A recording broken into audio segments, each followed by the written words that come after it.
I had nothing to eat, nothing to drink. I was living in my car. I was on drugs. I was lonely, alone. I remember having to go to a soup kitchen at a church because I didn't have any food. I grew up in a nice Jewish home, celebrated all the Jewish holidays: Rosh Hashanah, Yom Kippur, Sukkot, Hanukkah, Passover. One kid asked me, "Do you guys believe that Jesus is the Son of God?" And I'm like, I don't think so. Let me go home and ask my mom. I was bar mitzvahed when I was 13, and after my bar mitzvah, my mom made a point to warn me about staying away from Christians. She used to tell me that if anyone rolled up in a black car with black tinted windows and guys in suits got out, don't answer the door, because it could be the Nazis.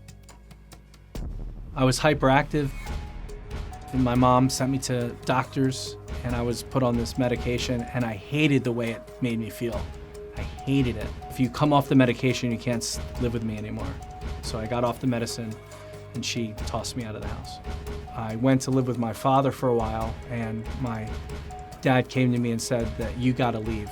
And I asked him why, and he said that because his wife, my stepmom, considered me an animal. I sought a lot of help in a lot of different places. I was in 4 drug rehabs. I was in 2 halfway houses. I was in a psychiatric hospital.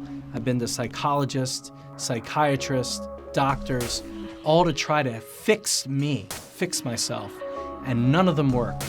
And after coming up empty over and over and over again, I realized I'm Jewish.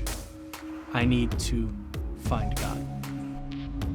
I was on drugs and I became homeless, and I stumbled into a church because it was the only place that I could find food. And I just remember thinking to myself, here are Christians, and all my life I've been told that they don't love Jewish people, they don't care about Jewish people, and these were the very people that were taking care of me. I remember saying to myself, God, I really want to know you. I really, really need to know you. And I always had a connection, always believed that there was God out there, but I didn't know him personally. So I bumped into a man that looked like an Orthodox Jew. I asked him, I said, are you religious, Orthodox Jew? He says, no, I'm Messianic. I said, Messianic, what's that? He says, well, we believe in Yeshua. I'm like, who's that? He's like, that's Jesus. Whoa, forget about it. In my search for wholeness and peace in my soul, there wasn't one stone that I left unturned. And I thought to myself, what do I have to lose? I've tried everything else. So I got my hands on my first ever New Testament, and I opened it up, and I was expecting it to be all about Catholicism or something not Jewish, and I was surprised at how Jewish it was. Every word that I read on the pages of the New Testament spoke right to my heart. It was almost like God could see into my heart and could see how fearful I was, and was speaking right to my fear, right to my anxiety. And I remember saying to myself, why didn't somebody tell me this sooner? Jesus never studied psychology in university, but his very words spoke to me better than any doctor has ever spoken to me.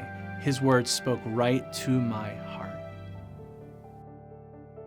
It's easy for me to forget where I came from, but when I see people that are homeless and on drugs and bound by alcohol, I remember how God intervened in my life, that he died for us and poured out his compassion and his forgiveness to set us free from our addictions and to give us life and love and hope.